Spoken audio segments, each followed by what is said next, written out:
рушди ҳар як давлату миллат маҳз аз соҳаи мактабу маориф вобастагии зич дорад. бо ин мақсад бахшида ба истиқболи сазовор аз ҷашни мубораку фархундаи 35-солагии истиқлолияти давлатии ҷумҳурии Тоҷикистон имрӯз дар назди муассисаи таҳсилоти миёнаи умумии рақами 10 шаҳри Истаравшан бинои маҷлисгоҳ барои 120 ҷойи нишаст сохта ба истифода дода шуд. тибқи иттилоъ бинои маҷлисгоҳ бо харҷи 230 000 сомонӣ ва кӯмаку дастгириҳои мақомоти иҷроияи ҳукумияти давлатии шаҳр дар ҳамбастагӣ бо кумитаи падару модарони муассиса бунёд гардид. ҷиҳати иҷрои дастуру ҳидоятҳои асосгузори сулҳу ваҳдати миллӣ, президенти ҷумҳурии Тоҷикистон пешвои миллат муҳтарам Эмомалӣ Раҳмон вобаста ба ҳарчи бештар ҷалб гардидани кӯдакону наврасон ба боғча кӯдакистонҳо ва дар доираи чорабиниҳои наврӯзӣ дар назди кӯдакистони рақами 4 шаҳри Истаравшан бинои иловагӣ ба истифода дода шуд. гуфта шуд ки таваҷҷӯҳи волидон ба зинаи таҳсилоти томактабӣ бештар гардида аз ҷониби онҳо ташаббусҳои созандагӣ ба назар мерасад. мисоли равшани гуфтаҳо бо харҷи 250 000 сомонӣ аз ҳисоби кумитаи падару модарони муассиса сохта ба истифода додани гурӯҳи мазкур ба ҳисоб меравад. бинои иловагӣ барои 21 нафар кӯдак пешбинӣ гардида таълиму тарбия дар он пурра бо забони русӣ ба роҳ монда шудааст. ҳамзамон бинои дигари кӯдакистон аз таъмири ҷорӣ бароварда баҳри кӯдакон шароити беҳтарини таълиму тадрисро фароҳам овардааст.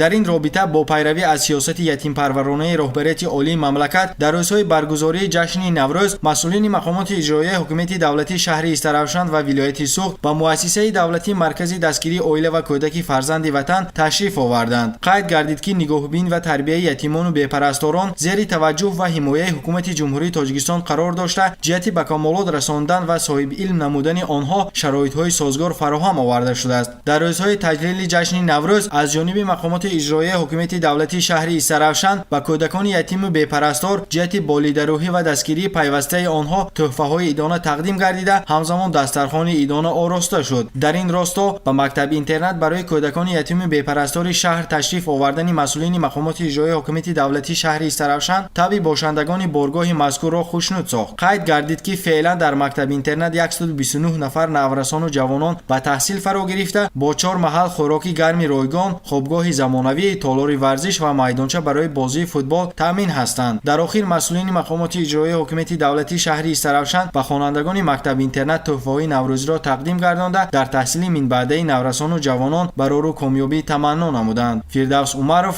Мазбут Бобозода, Орзу Маъруфов, шаҳри Истаравшан, Ахбор.